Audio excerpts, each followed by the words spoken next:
Welcome to ഷിഗായ. അപ്പൊ നമ്മൾ ഇന്ന് പുതുതായി പരിചയപ്പെടുത്താൻ പോകുന്നത് ഒരു അടിപൊളി വെസ്റ്റേൺ വെയർ ആണ്. ഇത് നമുക്ക് 4 കളേഴ്സിലാണ് കേട്ടോ അവൈലബിൾ ആയിട്ടുള്ളത്. ഒരു ബ്രൗൺ, ഒരു ബ്ലൂ, ബ്ലാക്ക് ആൻഡ് ഗ്രീൻ. ഇത് നല്ല കംഫർട്ടബിൾ ആയിട്ടുള്ള മെറ്റീരിയൽ ആണ് കേട്ടോ വരുന്നത്. ഇത് ഫ്രീ സൈസ് ആണ്. XL, ലാർജ്, മീഡിയം വരെയുള്ള ആൾക്കാർക്കൊക്കെ അടിപൊളിയായിട്ട് യൂസ് ആക്കാം. ഇതിന് 2 സൈഡിലായിട്ട് പോക്കറ്റ് വരുന്നുണ്ട് കേട്ടോ.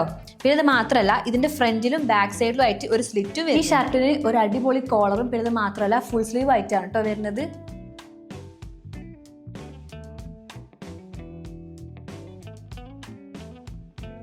അപ്പൊ നമുക്ക് ഇതിന്റെ കൂടെ തന്നെ വേറെ വെസ്റ്റേൺ വെയർ കൂടി കാണാം. ഇത് നല്ല പ്രീമിയം സാറ്റിൻ മെറ്റീരിയൽ വരുന്ന ഫ്രോക്കാണ് കേട്ടോ. ഇതിന്റെ കൈ വരുന്നത് ഫുൾ സ്ലീവ് ആയിട്ടാണ് കേട്ടോ. ഇതിന്റെ കൈയിന്റെ അവിടെ ഇങ്ങനെ ഒരു ഡിസൈനും കൂടി വരുന്നുണ്ട്. പിന്നെ ഇതിന്റെ നെക്കിന്റെ ഭാഗത്തും ഇതേപോലെ ഡിസൈൻ വരുന്നുണ്ട് കേട്ടോ. ഇതിന്റെ 2 സൈഡിലായിട്ട് നമുക്ക് ടൈ ചെയ്യാൻ പറ്റുന്ന തരത്തിൽ കൊടുത്തിട്ടുണ്ട് കേട്ടോ. അതാവുമ്പോൾ നമുക്ക് എത്ര ടൈറ്റ് വേണോ ആ ടൈറ്റിനനുസരിച്ച് നമുക്ക് ഇങ്ങനെ ടൈ ചെയ്ത് കൊടുക്കാം. അപ്പോൾ ഞാൻ ഈ വീഡിയോയിൽ കാണിച്ച 2 ഫ്രോക്ക് ലിമിറ്റഡ് സ്റ്റോക്കേ ഉള്ളൂ. ഇത് മേടിക്കാനായിട്ടുള്ള കോൺടാക്ട് നമ്പറും ഇതിന്റെ പ്രൈസും കാര്യങ്ങളൊക്കെ ഞാൻ സ്ക്രീനിൽ കൊടുക്കുന്നു കേട്ടോ. അപ്പോൾ എല്ലാവരും എത്രയും പെട്ടെന്ന് പോയി മേടിച്ചോളൂ.